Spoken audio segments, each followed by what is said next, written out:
اللہ اکبر اللہ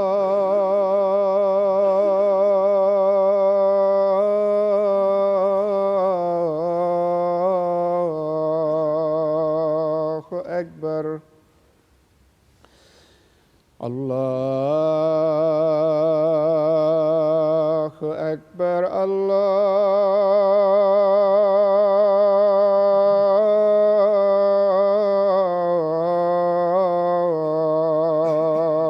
اکبر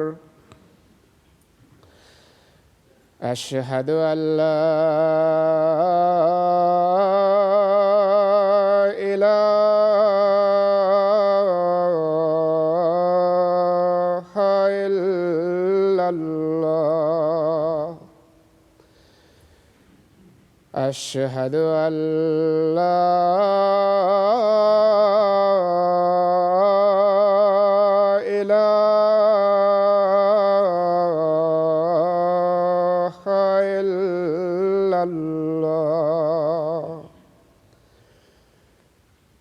أشهد أن محمدًا رسول الله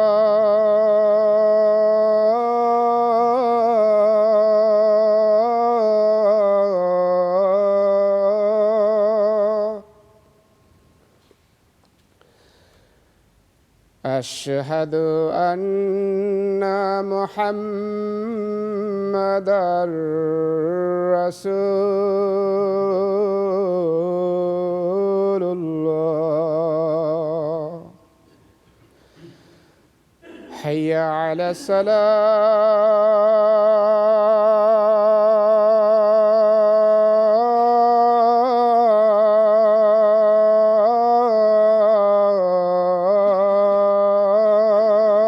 الصلاة حي على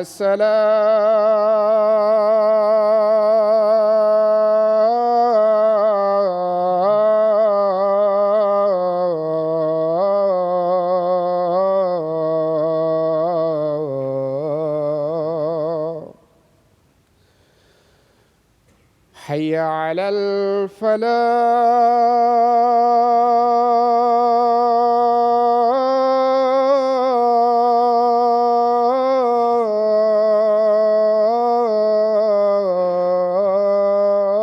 الفلاح حي على الفلاح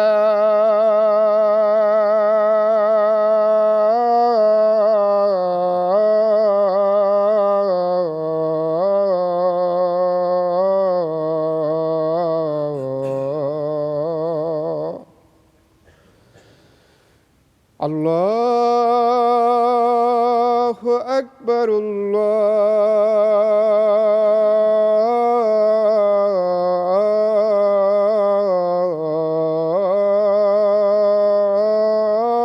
الله أكبر لا إله إلا الله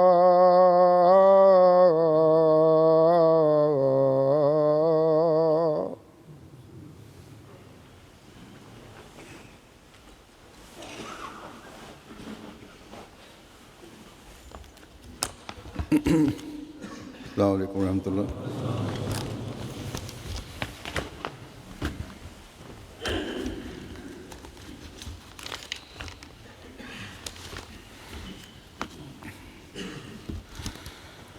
أشهد أن لا إله إلا الله وحده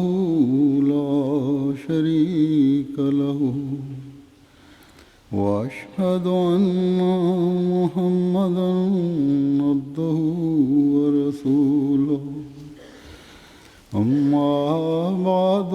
فأعوذ بالله من الشيطان الرجيم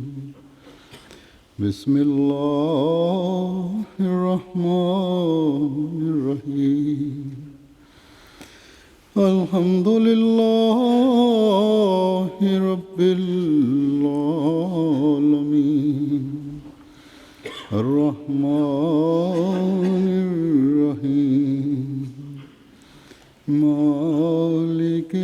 يوم الدين إياك نعبد وإياك نستعين اهدنا الصراط المستقيم صراط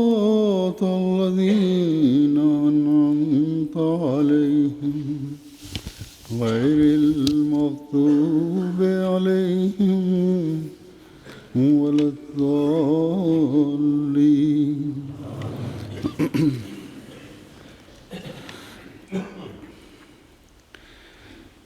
آج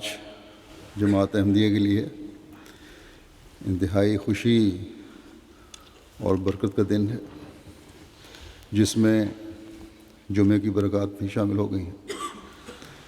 کیونکہ آج کے دن آج سے تقریباً 123 سال پہلے قرآن کریم کی اسلام کی نشت ثانیہ کے لیے ایک عظیم پیشگوئی پوری ہوئی۔ اسی طرح حضرت صلی اللہ علیہ وسلم کی پیشگوئی آپ کی بتائی ہوئی تفصیلات کے ساتھ پوری ہوئی، اور مسیح موعود اور مہدی موعود کا ظہور ہوا، اور بیعت کے آغاز سے پہلوں سے ملنے والی آخرین کی جماعت کا قیام عمل میں آیا، اور پھر ہم بھی ان خوش قسمتوں میں شامل ہوئے جو اس سے فیض پانے والے ہیں۔ بس ہر احمدی کو جو حضرت مسیح موعود علیہ السلام کی بیعت کا دعوے دار ہے، اس بات کو اچھی طرح ذہن نشین کرنا چاہیے کہ حضرت مسیح موعود علیہ السلام کی بیعت میں آنا ہم پر بہت بڑی ذمہ داری ڈالتا ہے۔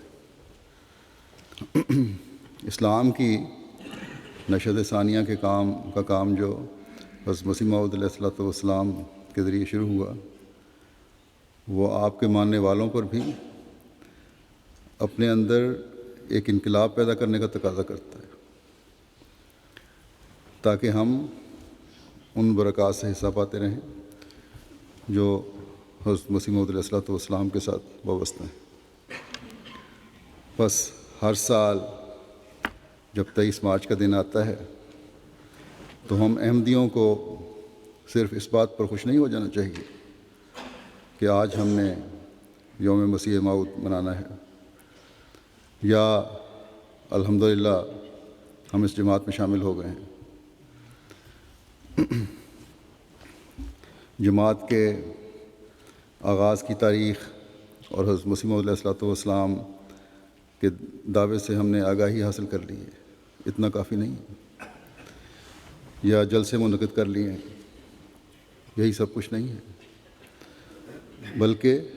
اس سے بڑھ کر ہمیں یہ دیکھنا ہے کہ ہم نے اس بیعت کا کیا حق ادا کیا ہے۔ آج ہمارے جائزے اور محاسبے کا دن بھی ہے، بیعت کے تقاضوں کے جائزے لینے کا دن بھی ہے، شرائط بیعت پر غور کرنے کا دن بھی ہے، اپنے عہد کی تجدید کا دن بھی ہے، شرائط بیعت پر عمل کرنے کی کوشش کے لیے ایک عزم پیدا کرنے کا دن بھی ہے۔ حضرت صلی اللہ علیہ وسلم کے ساتھ اللہ تعالیٰ کے وعدے کے پورا ہونے پر جہاں اللہ تعالیٰ کی بے شمار تسبیح و تحمید کا دن ہے، وہاں حبیب خدا صلی اللہ علیہ وسلم پر ہزاروں لاکھوں درود و سلام بھیجنے کا دن ہے۔ بس اس اہمیت کو ہمیں ہمیشہ اپنے پیش نظر رکھنا چاہیے، اور یہ اہمیت شرائط بیعت پر غور کرنے اور اس پر عمل کرنے سے وابستہ ہے۔ اس چیز کی یاد دہانی کے لیے میں آج پھر آپ کے سامنے شرائط بیعت اور حضرت مسیح موعود علیہ الصلوۃ والسلام کے الفاظ میں آپ کیا چاہتے ہیں ان شرائط کی روشنی میں ہم سے، اس کی کچھ وضاحت پیش کروں گا۔ پہلی شرط جو بیعت کرنے والا کرتا ہے، احمدیت میں شامل ہونے والا کرتا ہے، جس پر عمل کرنے کا عہد کرتا ہے، وہ یہ ہے کہ بیعت کنندہ سچے دل سے عہد اس بات کا کرے کہ آئندہ اس وقت تک کہ قبر میں داخل ہو شرک سے مجتنب رہے گا، شرک سے بچتا رہے گا۔ حضرت مسیح موعود علیہ الصلوۃ والسلام ایک جگہ فرماتے ہیں کہ توحید صرف اس بات کا نام نہیں کہ منہ سے لا الہ الا اللہ کہیں اور دل میں ہزاروں بت جمع ہوں، بلکہ جو شخص کسی اپنے کام اور مکر اور فریب اور تدبیر کو خدا کی سی عظمت دیتا ہے یا کسی انسان پر بھروسہ رکھتا ہے جو خدا تعالیٰ پر رکھنا چاہیے، یا اپنے نفس کو وہ عظمت دیتا ہے جو خدا کو دینی چاہیے، ان سب صورتوں میں وہ خدا تعالیٰ کے نزدیک بت پرست ہے۔ بت صرف وہی نہیں ہیں جو سونے یا چاندی یا پیتل یا پتھر وغیرہ سے بنائے جاتے اور ان پر بھروسہ کیا جاتا ہے، بلکہ ہر ایک چیز یا قول یا فعل، کوئی بات، کوئی چیز، کوئی عمل جس کو وہ عظمت دی جائے جو خدا تعالیٰ کا حق ہے، وہ خدا تعالیٰ کی نگاہ میں بت ہے۔ یاد رہے کہ حقیقی توحید جس کا اقرار خدا ہم سے چاہتا ہے اور جس کے اقرار سے نجات وابستہ ہے، یہ ہے کہ خدا تعالیٰ کو اپنی ذات میں ہر ایک شریک سے، خواہ بت ہو، خواہ انسان ہو، خواہ سورج ہو یا چاند ہو، یا اپنا نفس یا اپنی تدبیر اور مکر و فریب ہو، منزہ سمجھنا اور اس کے مقابل پر کوئی قادر تجویز نہ کرنا، کوئی رازق نہ ماننا، کوئی معز اور مذل خیال نہ کرنا، یعنی کوئی ایسا شخص خیال نہ کرنا جو عزت دینے والا ہے یا ذلیل کرنے والا ہے، بلکہ خدا تعالیٰ ہی عزت دیتا ہے اور ذلت دیتا ہے۔ کوئی ناصر اور مددگار نہ قرار دینا، اور دوسرے یہ کہ اپنی محبت اسی سے خاص کرنا، اپنی عبادت اسی سے خاص کرنا، اپنا تذلل اسی سے خاص کرنا، اپنی امیدیں اسی سے خاص کرنا، اسی سے وابستہ رکھنا، اپنا خوف اسی سے خاص کرنا۔ بس کوئی توحید بغیر ان تین قسم کی تخصیص کے کامل نہیں ہو سکتی۔ وہ کون سی تین قسم کی خاص باتیں ہیں؟ فرمایا، اول، ذات کے لحاظ سے توحید، یعنی یہ کہ اس کے وجود کے مقابل پر تمام موجودات کو معدوم کی طرح سمجھنا، جو کچھ بھی دنیا میں موجود ہے اسے کوئی حیثیت نہیں، تمام کو خالقۃ الذات اور باطلۃ الحقیقت خیال کرنا۔ ہر چیز جو ہے وہ ہلاک ہونے والی، اپنی ذات میں کوئی حیثیت نہیں رکھتی، ختم ہونے والی ہے اور اس کی کوئی حقیقت نہیں۔ اللہ تعالیٰ کے مقابلے میں سب جھوٹ ہے۔ دوم، صفات کے لحاظ سے توحید، یعنی یہ کہ ربوبیت اور الوہیت کی صفات بجز ذات باری کسی میں قرار دی جائے،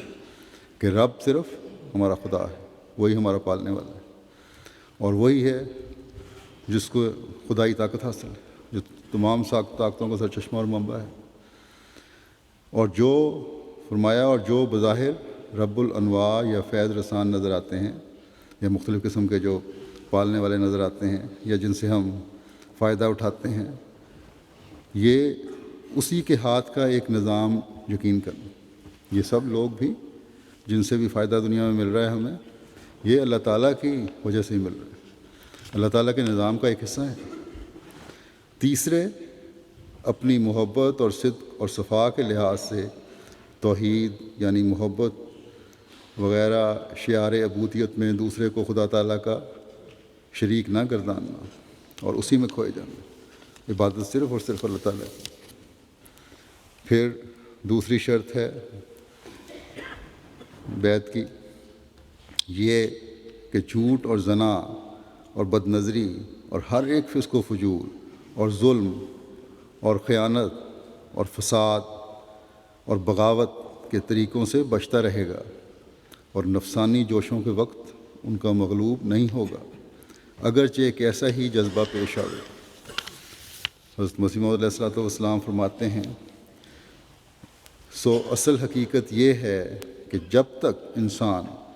ان نفسانی اغراض سے علیحدہ نہ ہو جو راست گوئی سے روک دیتے ہیں، جو سچائی سے روکتے ہیں، تب تک حقیقی طور پر راست گو نہیں ٹھہر سکتا۔ کیونکہ اگر انسان صرف ایسی باتوں میں سچ بولے جن میں اس کا چنداں حرج نہیں، کوئی حرج نہیں، اور اپنی عزت یا مال یا جان کے نقصان کے وقت جھوٹ بول جائے اور سچ بولنے سے خاموش رہے، تو اس کو دیوانوں اور بچوں پر کیا فوقیت ہے؟ فرمایا، دنیا میں ایسا کوئی بھی نہیں ہوگا کہ جو بغیر کسی تحریک کے خواہ خواہ جھوٹ بولے، بس ایسا سچ جو کسی نقصان کے وقت چھوڑا جائے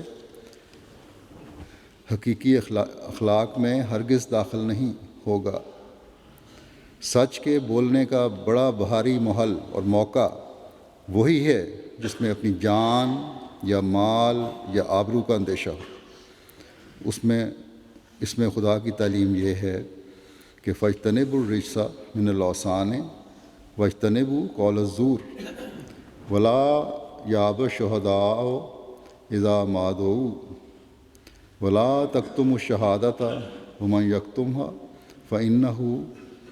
آثم قلبہ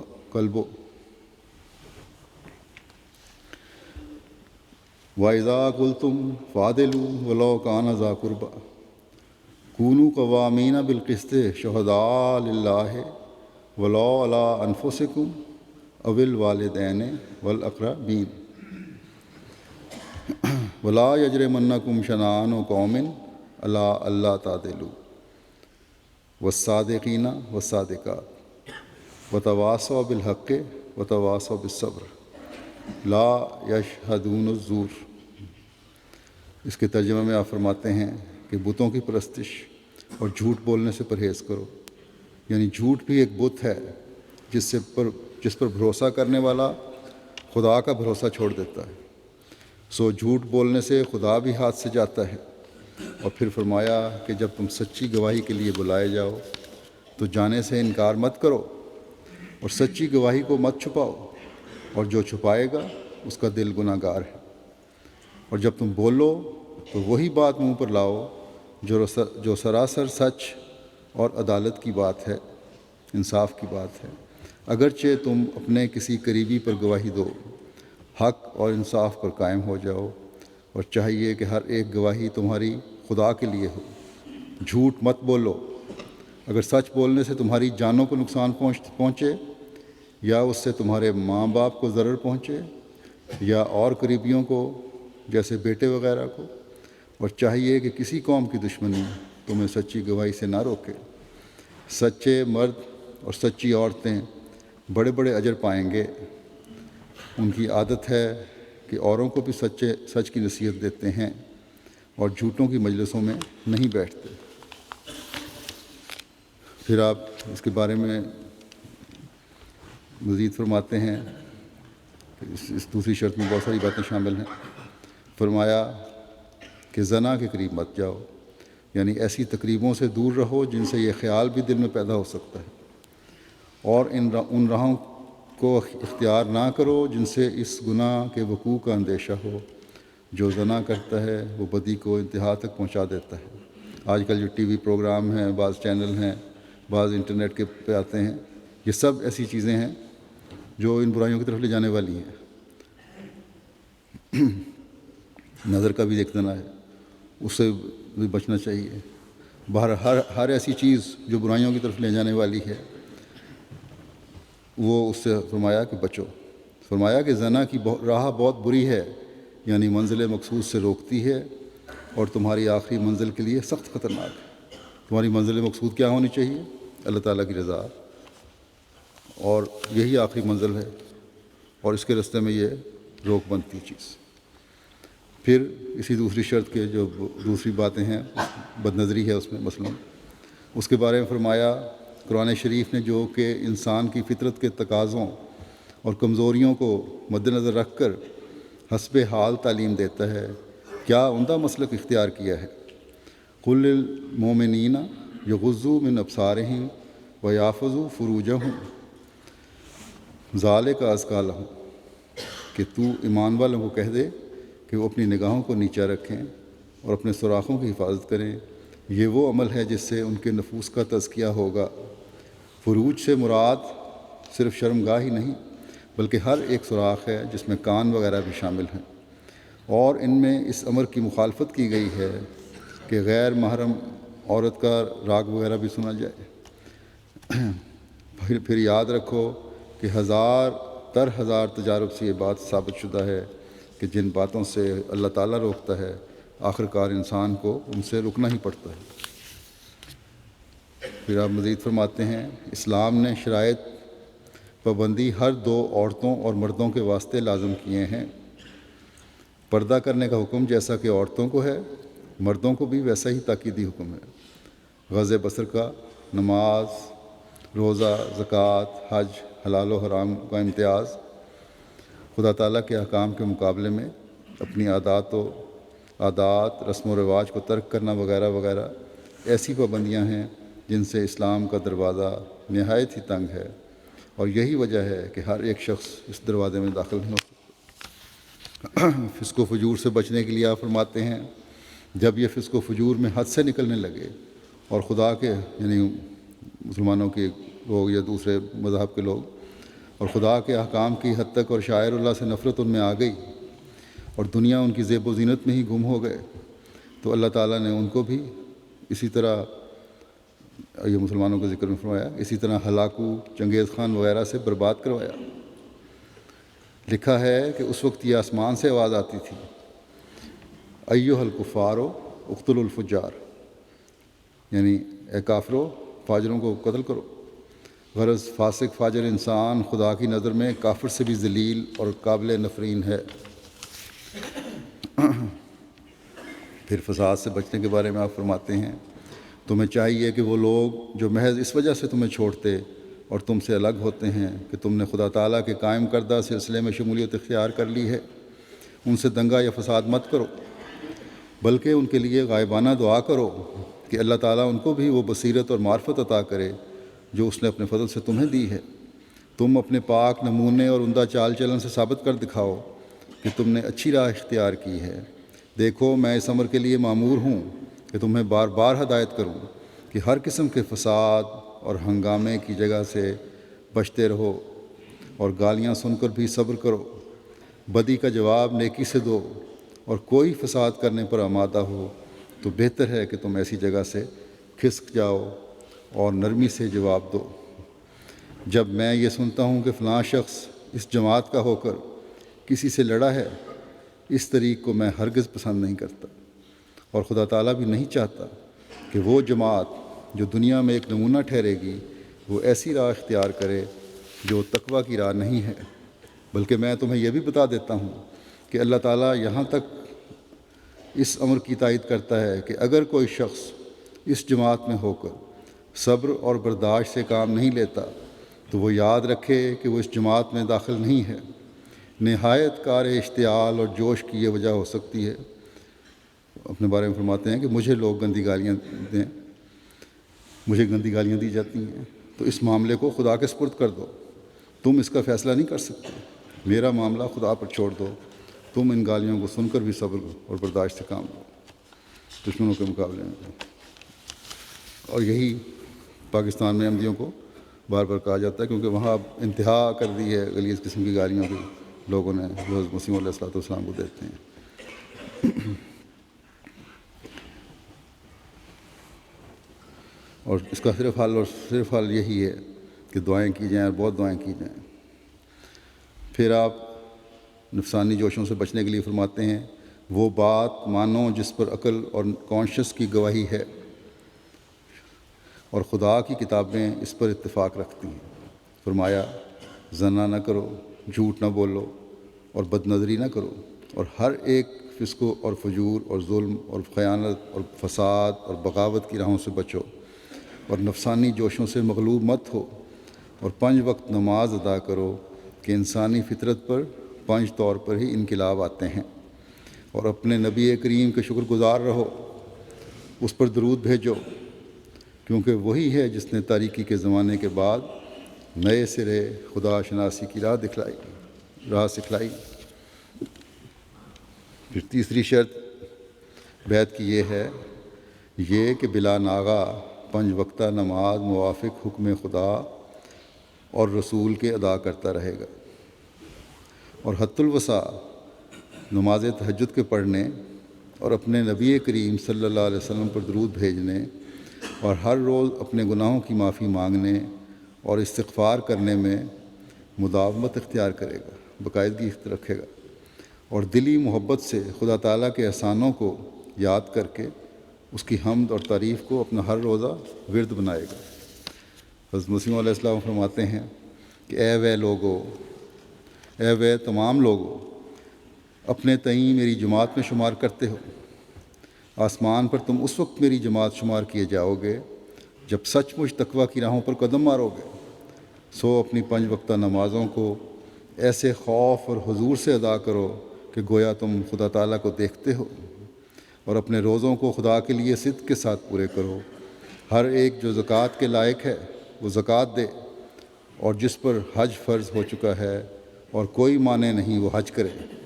نیکی کو سنوار کر ادا کرو اور بدی کو بیزار ہو کر ترک کرو۔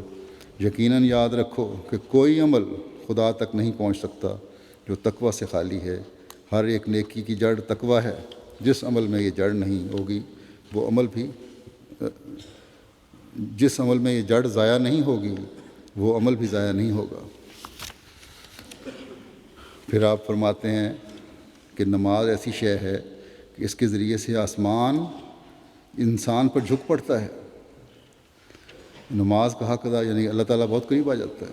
اگر اس کا حق ادا کیا جائے۔ نماز کا حق ادا کرنے والا یہ خیال کرتا ہے کہ میں مر گیا، اور اس کی روح گداز ہو کر خدا کے آستانے پر گر پڑی ہے۔ جس گھر میں اس قسم کی نماز ہوگی وہ گھر کبھی تباہ نہ ہوگا۔ حدیث شریف میں ہے کہ اگر نوح کے وقت میں نماز ہوتی تو وہ قوم کبھی تباہ نہ ہوتی۔ حج بھی انسان کے لیے مشروط ہے، روزہ بھی مشروط ہے، زکوٰۃ بھی مشروط ہے، مگر نماز مشروط نہیں۔ سب ایک سال میں ایک دفعہ ہیں، مگر اس کا حکم ہر روز 5 دفعہ ادا کرنے کا ہے۔ اس لیے جب تک پوری نماز نہ ہوگی تو وہ برکات بھی نہ ہوں گی جو اس سے حاصل ہوتی ہیں، اور نہ اس بیعت کا کچھ فائدہ حاصل ہوگا۔ پھر تہجد کے بارے میں آپ فرماتے ہیں راتوں کو اٹھو اور دعا کرو کہ اللہ تعالیٰ تم کو اپنی راہ دکھلائے۔ حضرت صلی اللہ علیہ وسلم کے صحابہ نے بھی تدریجاً تربیت پائی تھی۔ وہ پہلے کیا تھے؟ ایک کسان کی تخم ریزی کی طرح تھے۔ پھر حضرت صلی اللہ علیہ وسلم نے آپ پاشی کی، آپ نے ان کے لیے دعائیں کیں، بیج صحیح تھا اور زمین عمدہ، تو اس آبپاشی سے پھل عمدہ نکلا۔ جس طرح حضور علیہ السلام چلتے اسی طرح وہ چلتے۔ وہ دن کا یا رات کا انتظار نہ کرتے تھے۔ تم لوگ سچے دل سے توبہ کرو، تہجد میں اٹھو، دعا کرو، دل کو درست کرو، کمزوریوں کو چھوڑ دو، اور خدا تعالیٰ کی رضا کے مطابق اپنے قول و فعل کو بناؤ۔ پھر آپ درود کے بارے میں بتاتے ہیں کہ انسان تو دراصل بندہ یعنی غلام ہے۔ غلام کا کام یہ ہوتا ہے کہ مالک جو حکم کرے اسے قبول کرے۔ اسی طرح اگر تم چاہتے ہو کہ حضرت صلی اللہ علیہ وسلم کے فیض حاصل کرو تو ضرور ہے کہ اس کے غلام ہو جاؤ۔ قرآن کریم میں خدا تعالیٰ فرماتا ہے کل یا عبادی الذین اسرفوا علی انفسہم۔ اس جگہ بندوں سے مراد غلام ہی ہیں، نہ کہ مخلوق۔ رسول کریم صلی اللہ علیہ وسلم کے بندہ ہونے کے واسطے ضروری ہے کہ آپ صلی اللہ علیہ وسلم پر درود پڑھو اور آپ صلی اللہ علیہ وسلم کے کسی حکم کی نافرمانی نہ کرو، سب حکموں پر کاربند رہو۔ پھر استغفار کے بارے میں آپ فرماتے ہیں، جب خدا سے طاقت طلب کریں یعنی استغفار کریں تو روح القدس کی تائید سے ان کی کمزوری دور ہو سکتی ہے اور وہ گناہ کے ارتکاب سے بچ سکتے ہیں، جیسا کہ خدا کے نبی اور رسول بچتے ہیں۔ اگر ایسے لوگ ہیں کہ گناہ گار ہو چکے ہیں تو استغفار ان کو یہ فائدہ پہنچاتا ہے کہ گناہ کے نتائج سے یعنی عذاب سے بچائے جاتے ہیں۔ اگر غلطی سے گناہ ہو گیا، استغفار کرنے سے اس کے بد نتائج سے بچ جاتا ہے انسان، اللہ تعالیٰ کی سزا سے بچ جاتا ہے، کیونکہ نور کے آنے سے ظلمت باقی نہیں رہ سکتی، اور جرائم پیشہ جو استغفار نہیں کرتے یعنی خدا سے طاقت نہیں مانگتے، وہ اپنے جرائم کی سزا پاتے رہتے ہیں۔ پھر چوتھی شرط بیعت کی یہ ہے، یہ کہ عام خلق اللہ کو عموماً اور مسلمانوں کو خصوصاً اپنے نفسانی جوشوں سے کسی نوع کی ناجائز تکلیف نہیں دے گا، نہ زبان سے، نہ ہاتھ سے، نہ کسی اور طرح سے۔ حضرت مسیح موعود علیہ السلام فرماتے ہیں، پہلا خلق ان میں سے عفو ہے، معاف کرنا ہے، یعنی کسی کے گناہ کو بخش دینا۔ اس میں ایصال خیر یہ ہے کہ جو گناہ کرتا ہے وہ ایک ضرر پہنچاتا ہے اور اس لائق ہوتا ہے اس کو بھی ضرر پہنچایا جائے، سزا دلائی جائے، قید کرایا جائے، جرمانہ کرایا جائے، یا آپ ہی اس پر ہاتھ اٹھایا جائے، بس اس کو بخش دینا اگر بخش دینا مناسب ہو تو اس کے حق میں ایصال خیر ہے۔ اس میں قرآن شریف کی تعلیم یہ ہے، والکاظمین الغیظ والعافین عن الناس جزاء سیئۃ سیئۃ مثلھا فمن عفا واصلح فاجرہ علی اللہ، یعنی نیک آدمی وہ ہیں جو غصہ کھانے کے محل پر اپنا غصہ کھا جاتے ہیں اور بخشنے کے محل پر گناہ کو بخشتے ہیں۔ بدی کی جزا اس قدر بدی ہے جو کی گئی ہو، لیکن جو شخص گناہ کو بخش دے اور ایسے موقع پر گناہ کو بخش دے کہ اس سے کوئی اصلاح ہوتی ہو، کوئی شر پیدا نہ ہوتا ہو، یعنی عین عفو کے محل پر ہو نہ غیر محل پر، یعنی اس کا فائدہ ہو بخشنے کا، تو اس کا وہ بدلہ پاوے گا۔ پھر فرمایا کہ انسان کو چاہیے شوق نہ ہو، بے حیائی نہ کرے، مخلوق سے بدسلوکی نہ کرے، محبت اور نیکی سے پیش آوے، اپنی نفسانی اغراض کی وجہ سے کسی سے بغض نہ رکھے، سختی اور نرمی مناسب موقع اور مناسب حال کرے۔ پھر عاجزی کے بارے میں آپ فرماتے ہیں، اس سے پیشتر کہ عذاب الہی آ کر توبہ کا دروازہ بند کر دے، توبہ کرو۔ جبکہ دنیا کے قانون سے اس قدر ڈر پیدا ہوتا ہے تو کیا وجہ ہے کہ خدا تعالیٰ کے قانون سے نہ ڈریں؟ جب بلا سر پر آ پڑے تو اس کا مزہ چکھنا ہی پڑتا ہے۔ چاہیے کہ ہر شخص تہجد میں اٹھنے کی کوشش کرے اور 5 وقت کی نمازوں میں بھی قنوت ملا دیں۔ ہر ایک خدا کو ناراض کرنے والی بات سے توبہ کریں۔ توبہ سے مراد یہ ہے کہ ان تمام بدکاریوں اور خدا کی نارضامندی کے باعثوں کو چھوڑ کر ایک سچی تبدیلی کریں اور آگے قدم رکھیں اور تقوی اختیار کریں۔ اس میں بھی خدا کا رحم ہوتا ہے۔ عادات انسانی کو شائستہ کریں، جو انسانی عادات ہیں انسان میں ان کو اچھے اخلاق ان میں اپنانے کی کوشش کرو۔ غضب نہ ہو، تواضع اور انکساری اس کی جگہ لے لے، غصے کی جگہ عاجزی انکساری لے لے۔ اخلاق کی درستی کے ساتھ اپنے مقدور کے موافق صدقات کا دینا بھی اختیار کرو۔ یطعمون الطعام علی حبہ مسکینا و یتیما و اسیرا، یعنی خدا کی رضا کے لیے مسکینوں اور یتیموں اور اسیروں کو کھانا دیتے ہیں اور کہتے ہیں کہ خاص اللہ کی رضا کے لیے ہم دیتے ہیں اور اس دن سے ہم ڈرتے ہیں جو نہایت ہی ہولناک ہے۔ قصہ مختصر، دعا سے توبہ سے کام لو اور صدقات دیتے رہو تاکہ اللہ تعالیٰ اپنے فضل و کرم کے ساتھ تم سے معاملہ کرے۔ پھر 5ویں شرط یہ ہے، یہ کہ ہر حال رنج و راحت اور عسر اور یسر اور نعمت اور بلا میں خدا تعالیٰ کے ساتھ وفاداری کرے گا اور بہرحال راضی بقضا ہوگا، اور ہر ایک ذلت اور دکھ کے قبول کرنے کے لیے اس کی راہ میں تیار رہے گا، اور کسی مصیبت کے وارد ہونے پر اس سے منہ نہیں پھیرے گا بلکہ آگے قدم بڑھائے گا اللہ تعالیٰ کے تعلق میں۔ حضرت مسیح علیہ الصلوۃ والسلام فرماتے ہیں یعنی انسانوں میں سے وہ اعلیٰ درجہ کے انسان جو خدا کی رضا میں کھوئے جاتے ہیں وہ اپنی جان بیچتے ہیں اور خدا کی مرضی کو مول لے لیتے ہیں، یعنی اپنی جان بیچ کر اللہ تعالیٰ کی رضا خریدتے ہیں، اپنی جان کی کچھ پرواہ نہیں کرتے۔ یہی وہ لوگ ہیں جن پر خدا کی رحمت ہے۔ خدا تعالیٰ اس آیت میں فرماتا ہے، اس آیت کو بیان نہیں کیا گیا لیکن آیت کی تشریح کر رہے ہیں آپ، کہ تمام دکھوں سے وہ شخص نجات پاتا ہے جو میری راہ میں اور میری رضا کی راہ میں جان بیچ دیتا ہے، اور جاں فشانی کے ساتھ اپنی اس حالت کا ثبوت دیتا ہے کہ وہ خدا کا ہے اور اپنے تمام وجود کو ایک ایسی چیز سمجھتا ہے جو طاعت خالق اور خدمت خلق کے لیے بنائی گئی۔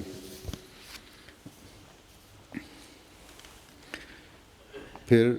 خدا کا پیار حاصل کرنے کے لیے آپ فرماتے ہیں کہ خدا کا پیارا بندہ اپنی جان خدا کی راہ میں دیتا ہے اور اس کے عوض میں خدا کی مرضی خرید لیتا ہے۔ وہی لوگ ہیں جو خدا کی رحمت خاص کے مورد ہیں۔ پھر فرماتے ہیں خدا تعالیٰ سے وفاداری کے تعلق میں کہ ہر مومن کا یہی حال ہوتا ہے کہ اگر وہ اخلاص اور وفاداری سے اس کا ہو جاتا ہے تو خدا تعالیٰ اس کا ولی بنتا ہے، لیکن اگر ایمان کی عمارت بوسیدہ ہے تو پھر بے شک خطرہ ہوتا ہے۔ ہم کسی کے دل کا حال تو جانتے ہی نہیں، لیکن جب خالص خدا ہی کا ہو جاوے تو خدا تعالیٰ اس کی خاص حفاظت کرتا ہے، اگرچہ وہ سب کا خدا ہے، مگر جو اپنے آپ کو خاص کرتے ہیں ان پر خاص تجلی کرتا ہے۔ اور خدا کے لیے خاص ہونا یہی ہے کہ نفس بالکل چکنا چور ہو کر اس کا کوئی ریزہ باقی نہ رہ جائے۔ اس لیے میں بار بار اپنی جماعت کو کہتا ہوں کہ بیت پر ہرگز ناز نہ کرو، اگر دل پاک نہیں ہے ہاتھ پر ہاتھ رکھنا کیا فائدہ دے گا، یعنی بیت کے لیے ہاتھ آگے بڑھانا کیا فائدہ دے گا، مگر جو سچا اقرار کرتا ہے اس کے بڑے بڑے گناہ بخشے جاتے ہیں اور اس کو ایک نئی زندگی ملتی ہے۔ پھر چھٹی شرط یہ کہ اتباع رسم اور مطابعت ہوا و ہوس سے باز آ جائے گا اور قرآن شریف کی حکومت کو بکلی اپنے سر پر قبول کرے گا،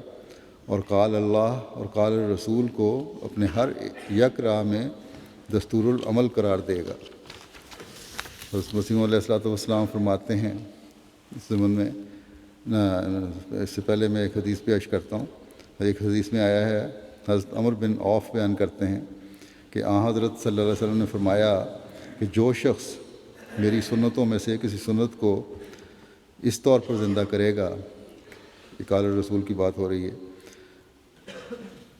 اس طور پر زندہ کرے گا کہ لوگ اس پر عمل کرنے لگیں، تو سنت کے زندہ کرنے والے شخص کو بھی عمل کرنے والوں کے برابر اجر ملے گا اور ان کے اجر میں کوئی کمی نہیں ہوگی۔ اور جس شخص نے کوئی بدعت ایجاد کی اور لوگوں نے اسے اپنا لیا تو اس شخص کو بھی ان پر عمل کرنے والوں کے گناہوں سے حصہ ملے گا اور ان بدعتی لوگوں کے گناہوں میں بھی کچھ کمی نہیں ہوگی۔ حضرت مسیح علیہ الصلوۃ والسلام فرماتے ہیں کہ دیکھو، اللہ تعالیٰ قرآن شریف میں فرماتا ہے قل ان کنتم تحبون اللہ فاتبعونی یحببکم اللہ۔ خدا کے محبوب بننے کے واسطے صرف رسول اللہ صلی اللہ علیہ وسلم کی پیروی ہی ایک راہ ہے اور کوئی دوسری راہ نہیں کہ تم کو خدا سے ملا دے۔ انسان کا مدعا صرف اس ایک واحد لا شریک خدا کی تلاش ہونا چاہیے، شرک اور بدعت سے اجتناب کرنا چاہیے، رسوم کا تابع اور ہوا و ہوس کا مطیع نہ بننا چاہیے۔ دیکھو، میں پھر کہتا ہوں کہ رسول اللہ صلی اللہ علیہ وسلم کی سچی راہ کے سوا اور کسی طرح انسان کامیاب نہیں ہو سکتا۔ ہمارا صرف ایک ہی رسول ہے اور صرف ایک ہی قرآن شریف اس رسول پر نازل ہوا ہے جس کی تابع داری سے ہم خدا کو پا سکتے ہیں۔ آج کل فقراء کے نکالے ہوئے طریقے اور گدی نشینوں اور سجادہ نشینوں کی سیفیاں اور دعائیں اور درود اور وظائف، یہ سب انسان کو مستقیم راہ سے بھٹکانے کا آلہ ہیں۔ سو تم ان سے پرہیز کرو۔ ان لوگوں نے حضرت صلی اللہ علیہ وسلم کے خاتم الانبیاء ہونے کی مہر کو توڑنا چاہا،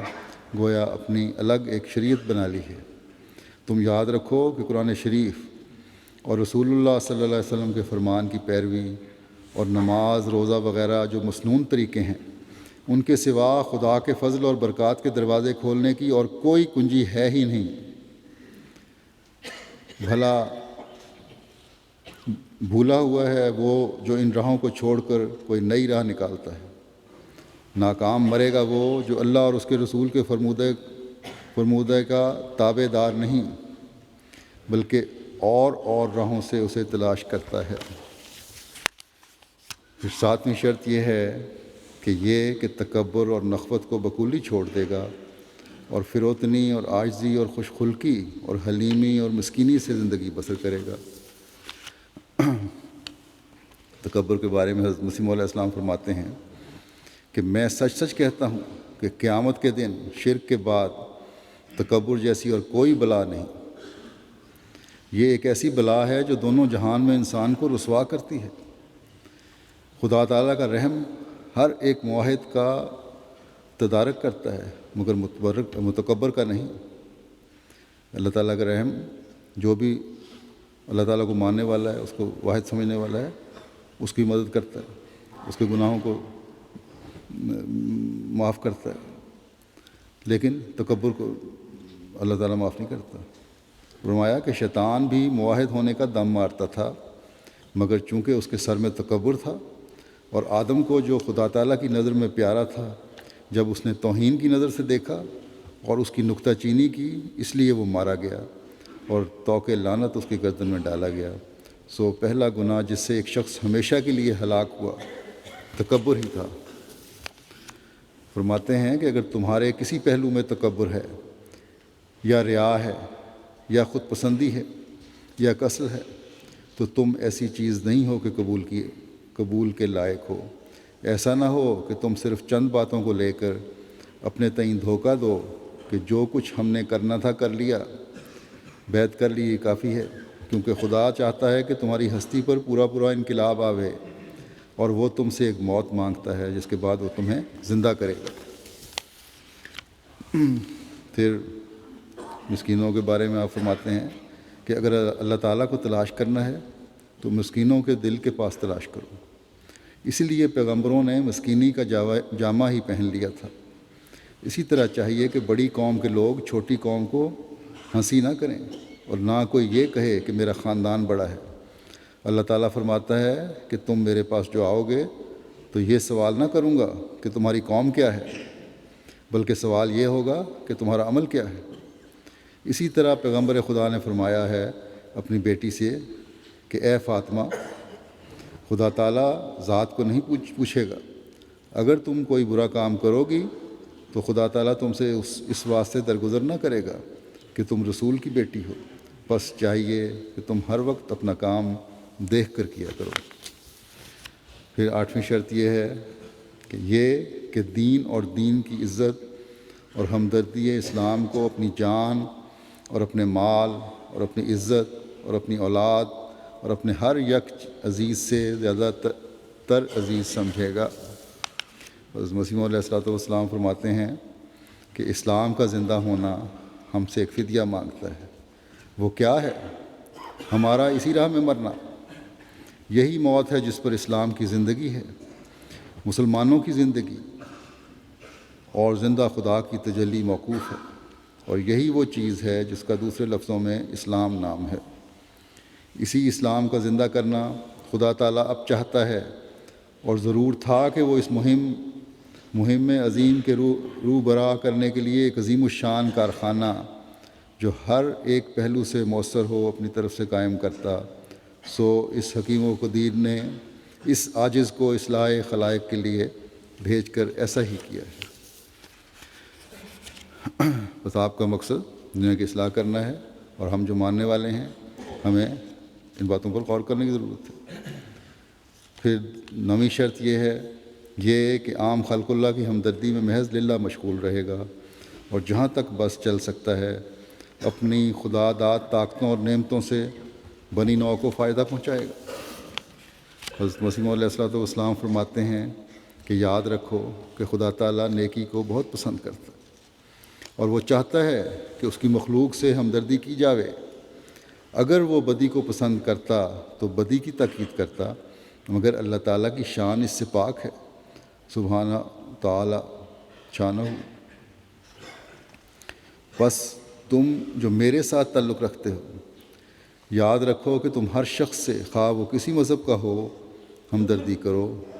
اور بلا تمیز ہر ایک سے نیکی کرو، کیونکہ یہی قرآن شریف کی تعلیم ہے۔ وَيُطْعِمُونَ الطَّعَامَ عَلَىٰ حُبِّهِ مِسْكِینًا وَیتیمًا وَاسِیرًا۔ وہ اسیر اور قیدی جو آتے تھے اکثر کفار ہی ہوتے تھے۔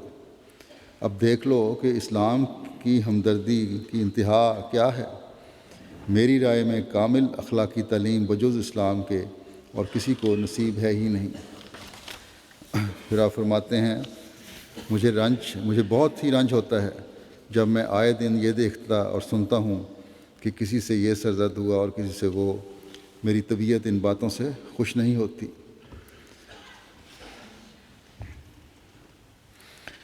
فرماتے ہیں میں جماعت کو بھی بچہ سمجھتا ہوں، جو 2 قدم اٹھتا ہے تو 4 قدم گرتا ہے، لیکن میں یقین رکھتا ہوں کہ خدا تعالیٰ اس جماعت کو کامل کر دے گا۔ اس لیے تم بھی کوشش، تدبیر، مجاہدہ اور دعاؤں میں لگے رہو کہ خدا تعالیٰ اپنا فضل کرے، کیونکہ اس کے فضل کے بغیر کچھ بنتا ہی نہیں۔ جب اس کا فضل ہوتا ہے تو وہ ساری راہیں کھول دیتا ہے۔ پھر آپ فرماتے ہیں اس کے بندوں پر رحم کرو اور ان پر زبان یا ہاتھ یا کسی تدبیر سے ظلم نہ کرو، اور مخلوق کی بھلائی کے لیے کوشش کرتے رہو اور کسی پر تکبر نہ کرو، گو اپنا ماتحت ہو، اور کسی کو گالی مت دو، گو وہ گالی دیتا ہو۔ غریب اور حلیم اور نیک نیت اور مخلوق کے ہمدرد بن جاؤ تا قبول کیے جاؤ۔ بڑے ہو کر چھوٹوں پر رحم کرو، نہ ان کی تحقیر، اور عالم ہو کر نادانوں کو نصیحت کرو، نہ خود نمائی سے ان کی تذلیل، اور امیر ہو کر غریبوں کی خدمت کرو، نہ خود پسندی سے ان پر تکبر۔ ہلاکت کی راہوں سے ڈرو۔ پھر 10ویں شرط یہ ہے کہ اس عاجز سے عقد اخوت محض للہ با اقرار طاعت در معروف باندھ کر اس پر تا وقت مرگ قائم رہے گا، اور اس عقد اخوت میں ایسا اعلیٰ درجے کا ہوگا کہ اس کی نظیر دنیاوی رشتوں اور تعلقوں اور تمام خادمانہ حالتوں میں پائی نہ جاتی ہوں گی۔ فرماتے ہیں حضرت مسیح موعود علیہ السلام کہ یہ نبی ان باتوں کے لیے حکم دیتا ہے جو خلاف عقل نہیں ہے، آن وسلم کے بارے میں بیان فرما رہے ہیں، اور ان باتوں سے منع کرتا ہے جن سے عقل بھی منع کرتی ہے، اور پاک چیزوں کو حلال کرتا ہے اور ناپاک کو حرام ٹھہراتا ہے، اور قوموں کے سر پر سے وہ بوجھ اتارتا ہے جس کے نیچے وہ دبی ہوئی تھیں، اور ان گردنوں کے توقوں سے وہ رہائی بخشتا ہے جن کی وجہ سے گردنیں سیدھی نہیں ہو سکتی تھیں۔ بس جو لوگ اس پر ایمان لائیں گے اور اپنی شمولیت کے ساتھ اس کی قوت دیں گے اور اس کی مدد کریں گے اور اس نور کی پیروی کریں گے جو اس کے ساتھ اتارا گیا، وہ دنیا اور آخرت کی مشکلات سے نجات پائیں گے۔ یعنی یہ شرعی احکامات ہیں اور یہی معروف احکام ہیں جن پر عمل کرنا ضروری ہے۔ ایک انسان کی دنیاوی توقوں سے نجات بھی اسی میں ہے۔ پھر آپ فرماتے ہیں اب میری طرف دوڑو کہ وقت ہے کہ جو شخص اس وقت میری طرف دوڑتا ہے میں اس کو اس سے تشبیہ دیتا ہوں کہ جو عین طوفان کے وقت جہاز پر بیٹھ گیا، لیکن جو شخص مجھے نہیں مانتا میں دیکھ رہا ہوں کہ وہ طوفان میں اپنے تئیں ڈال رہا ہے اور کوئی بچنے کا سامان اس کے پاس نہیں۔ سچا شفیع میں ہوں جو اس بزرگ شفیع کا سایہ ہوں، یعنی آن حضرت صلی اللہ علیہ وسلم کا سایہ ہوں، اور اس کا ذل جس کو اس زمانے کے اندھوں نے قبول نہ کیا اور اس کی بہت ہی تحقیر کی، یعنی حضرت محمد مصطفیٰ صلی اللہ علیہ وسلم۔ پھر آپ فرماتے ہیں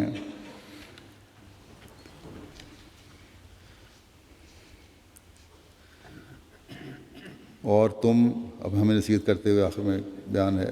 اور تم اے میرے عزیزو، میرے پیارو، میرے درخت وجود کی سرسبز شاخوں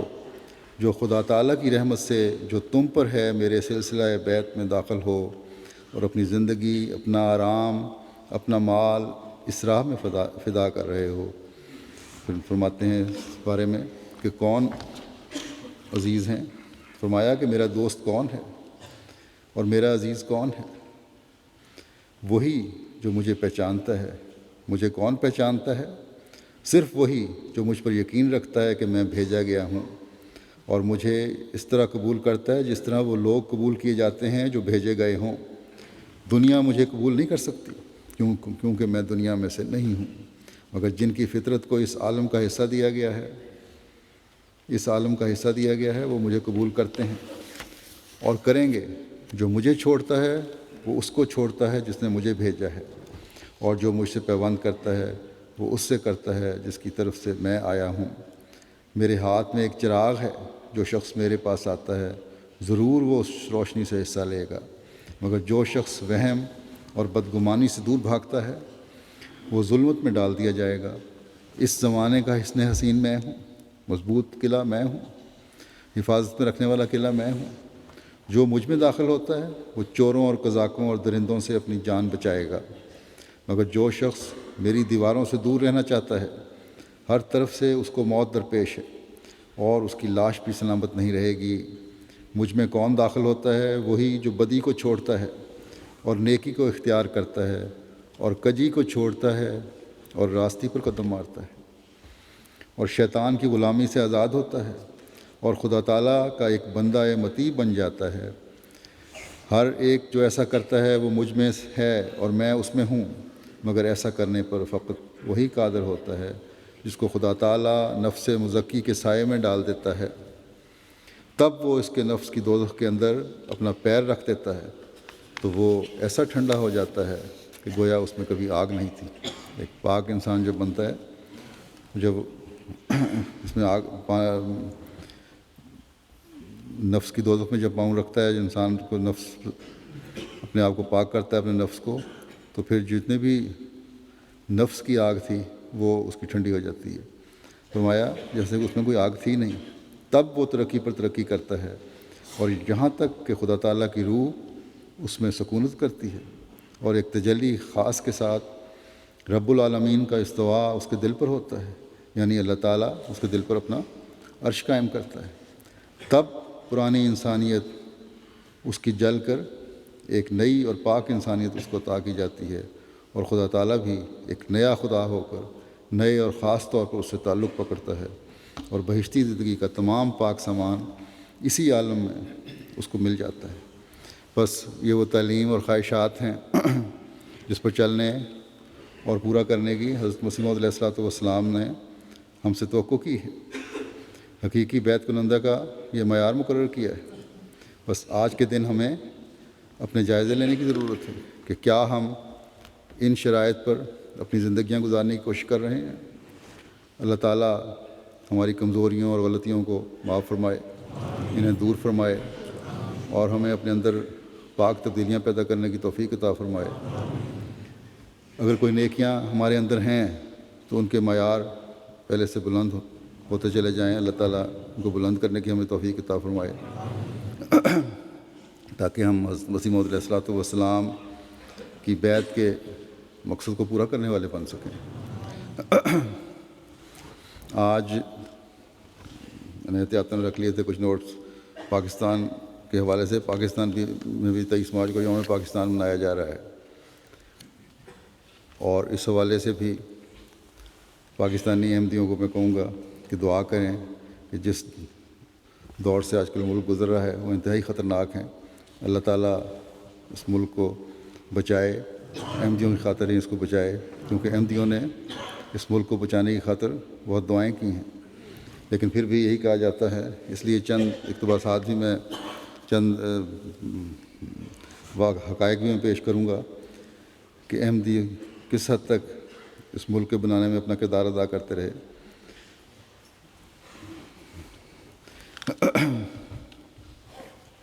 دور جدید ایک اخبار تھا، اس نے 1923 میں یہ لکھا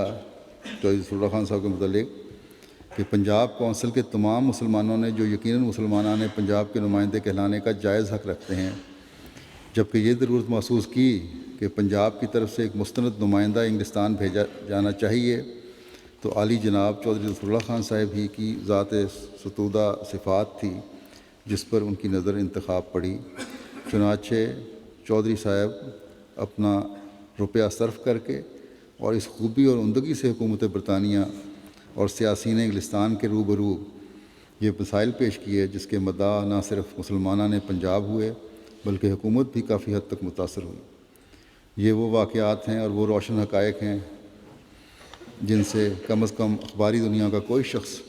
کسی وقت پہ انکار نہیں کر سکتا۔ پھر ممتاز ادبی شخصیات میں سے مولانا محمد علی جوہر صاحب ہیں۔ اپنے اخبار ہمدرد مورخہ 26 ستمبر 1927 میں لکھتے ہیں کہ ناشکری ہوگی کہ جناب مرزا بشیر الدین محمود احمد اور ان کی اس منظم جماعت کا ذکر ان سطور میں نہ کریں جنہوں نے اپنے تمام تر توجہات بلا اختلاف عقیدہ تمام مسلمانوں کی بہبودی کے لیے وقف کر دی ہیں، اور وہ وقت دور نہیں جبکہ اسلام کے اس منظم فرقے کا طرز عمل سواد اعظم اسلام کے لیے بالعموم اور ان اشخاص کے لیے بالخصوص جو بسم اللہ کے گنبدوں میں بیٹھ کر خدمت اسلام کے بلند بانگ اور در باطن ہیش دعوی کے خوگر ہیں مشعل راہ ثابت ہوگا۔ یعنی مولانا محمد علی جوہر صاحب بھی نہ صرف جماعت احمدیہ کی کوششوں کو سراہ رہے ہیں بلکہ مسلمان فرقہ میں شمار کر رہے ہیں جماعت احمدیہ کو، جبکہ آج کل تاریخ پاکستان میں سے احمدیوں کا نام نکالنے کی کوشش کی جا رہی ہے، اور نہ تاریخی لحاظ سے بھی، اور مسلمان تو ویسے ہی آئینی لحاظ سے تسلیم نہیں کرتے وہ لوگ۔ پھر اسی طرح ایک بزرگ ادیب خواجہ حسن نظامی نے لکھا گول میز کانفرنس کے بارے میں کہ گول میز کانفرنس میں ہر ہندو اور مسلمان اور ہر انگریز نے جو چودھری ظفر اللہ خان کی لیاقت کو مانا اور کہا کہ انگریز نے چودھری ظفر اللہ خان کی لیاقت کو مانا اور کہا کہ مسلمانوں میں اگر کوئی ایسا آدمی ہے جو فضول اور بیکار بات زبان سے نہیں نکالتا اور نئے زمانے کی پالیٹکس پیچیدہ کو اچھی طرح سمجھتا ہے تو وہ چودھری ظفر اللہ خان ہے۔ یہ اخبار منادی 24 اکتوبر 1934 بحوالہ ترقی پاکستان اور جماعت احمدیہ۔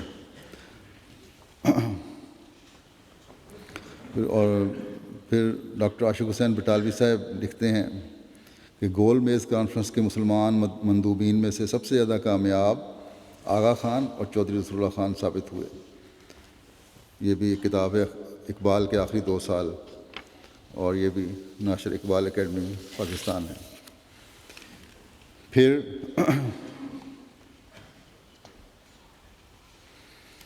حضرت قائد اعظم نے خود سیاست میں واپس آنے کے بارے میں، ہندوستان واپس جانے کے بارے میں فرمایا کہ مجھے اب ایسا محسوس ہونے لگا کہ میں ہندوستان کی کوئی مدد نہیں کر سکتا۔ جب یہ واپس چلے گئے تھے ہندوستان چھوڑ کے، انگلستان آ گئے تھے، نہ ہندو ذہنیت میں کوئی خوشگوار تبدیلی کر سکتا ہوں، نہ مسلمانوں کی آنکھیں کھول سکتا ہوں۔ آخر میں نے لنڈن ہی میں بود و باش کا فیصلہ کر لیا۔ یہ رئیس جعفری صاحب کتاب میں یہ درج ہے۔ تو اس وقت جماعت احمدیہ نے ان کو واپس لانے کی کوشش کی۔ خلیفۃ المسیح ثانی رضی اللہ تعالیٰ عنہ نے امام مسجد لنڈن مولانا عبدالرحیم درز صاحب کو بھیجا کہ قائد اعظم پر زور ڈالیں کہ وہ واپس آئیں اور مسلمانوں کو رہنمائی کریں تاکہ ان کے حق ادا ہو سکیں۔ آخر قائد اعظم ہندوستان واپس گئے اور مسلمانوں کی خدمت پر کمر بستہ ہونے کی حامی بھر لی، اور بے ساختہ انہوں نے یہ کہا کہ the eloquent persuasion of the امام left me no escape، یعنی امام مسجد لنڈن کی جو فصیح و بلیغ اور اعلیٰ میرا تلقین اور ترغیب تھی، اس نے میرے لیے کوئی فرار کی رستہ نہیں چھوڑا۔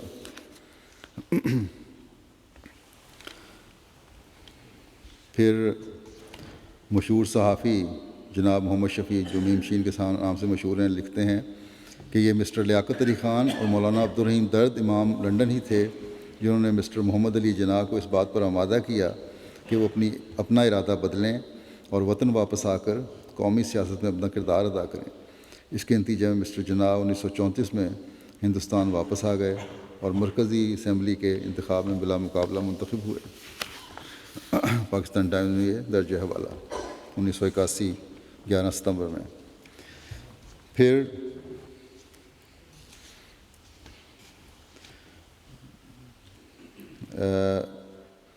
جو اشد مخالفین تھے انہوں نے بھی ایک اعتراف کیا۔ چنانچہ مجلس احرار نے مسلم لیگ اور مرزائیوں کی آنکھ مچولی پر مختصر تبصرہ کے عنوان سے ایک کتابچہ 1946 میں شائع کیا، جس میں صاف طور پر لکھا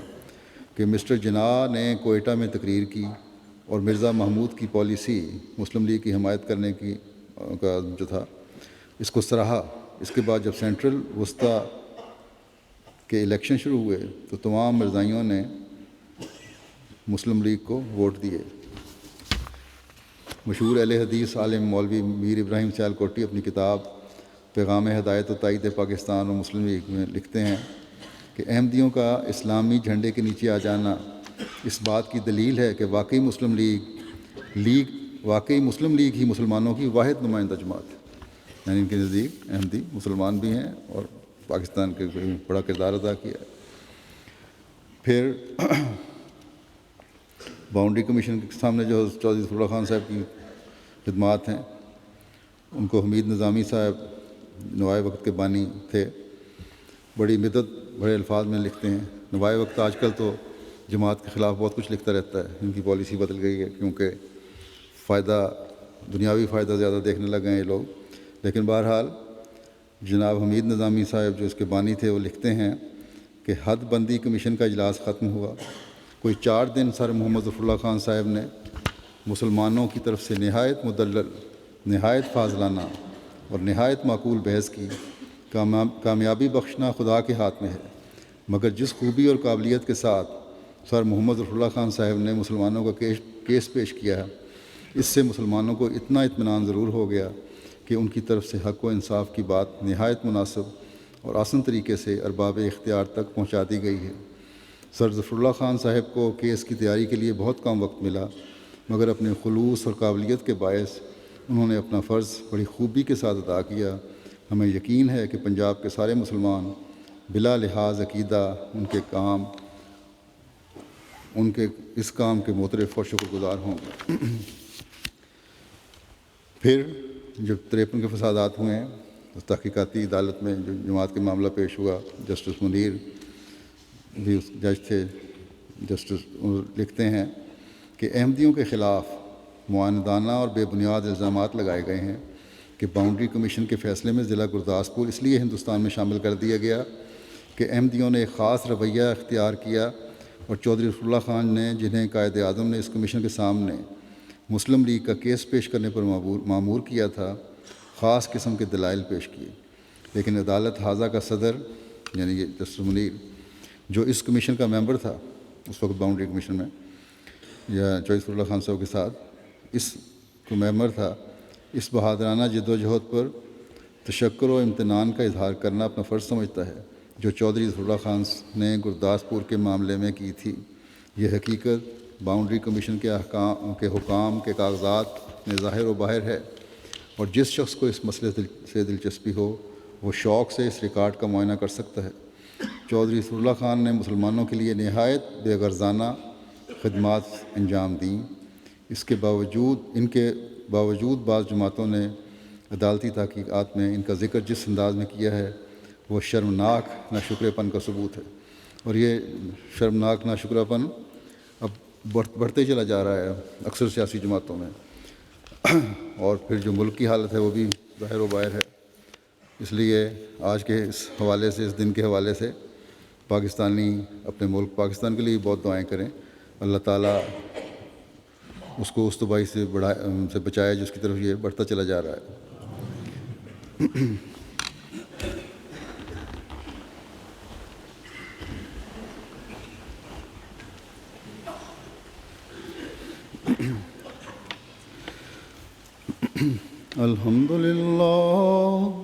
الحمد لله نحمده ونستعينه ونستغفره ونؤمن به ونتوكل عليه ونعوذ بالله من شرور أنفسنا ومن سيئات أعمالنا من يهده الله فلا مضل له ومن يضلل فلا هادي له ونشهد أن لا إله إلا الله ونشهد أن محمدا عبده ورسوله عباد الله رحمكم الله إن الله يأمر بالعدل والإحسان وإيتاء ذي القربى وينهى عن الفحشاء والمنكر والبغي يعظكم لعلكم تذكرون اذكروا الله يذكركم وادعوه يستجب لكم ولذكر الله أكبر